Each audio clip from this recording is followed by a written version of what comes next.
I understand that your family eventually moved to Harlem. Is that true, after Philadelphia?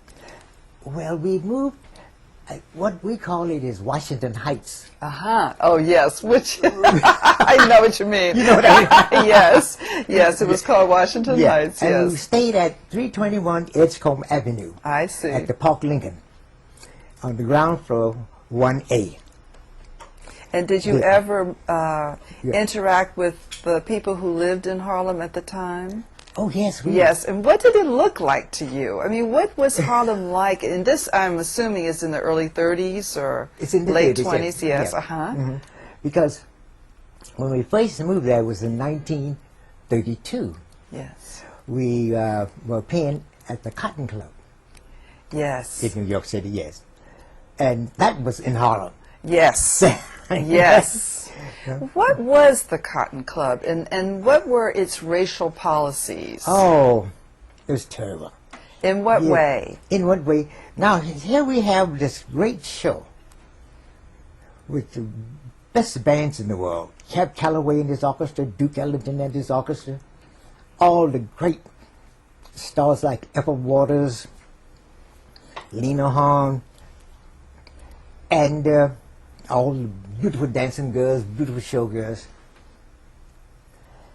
And black people wouldn't go there to see this show. Here's a club, nightclub, the Cotton Club in Harlem, where black people live, and they couldn't go into the Cotton Club. They could not go. They could not go. So that it was absolutely off limits for any black person who wanted to see a show. Yeah. Only the performers could be there. Yeah, who were black. Yeah, who were black. They could entertain.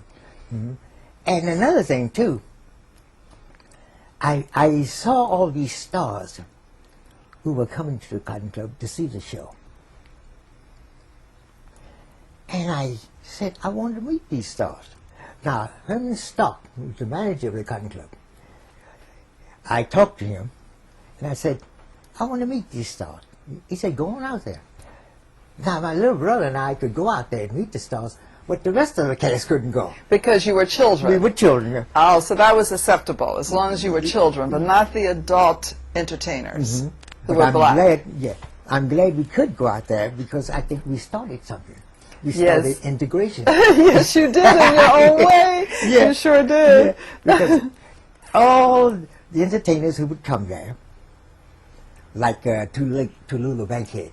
Oh. You heard of her? Yes, I have. Absolutely. Yeah. And so we'd go to her table, and she looks and she sees us and said, oh, sit down. Oh, you boys were so wonderful. What would you have? I said, we'd like some orange juice. And she would order it for you? Yeah. Isn't that something? Yeah. And so we started talking to her. And we'd stay there and talk to her before the next show. Now, at the Cotton Club, the first show was 12 midnight. Oh, my. And there you were, children. And there we were, children. Yes. Yeah. And the next one would be like 3 o'clock in the morning. Here we are, these little children. Now, the reason why we could work at the Cotton Club is because the gangsters were running it. Oh, yes. and if they say, these boys will work here, and that was it. Because they would give a little money under the table to all of the policemen. To go in the other direction. And so we were there with Tallulah Bankhead, and she found out that my brother was having a birthday.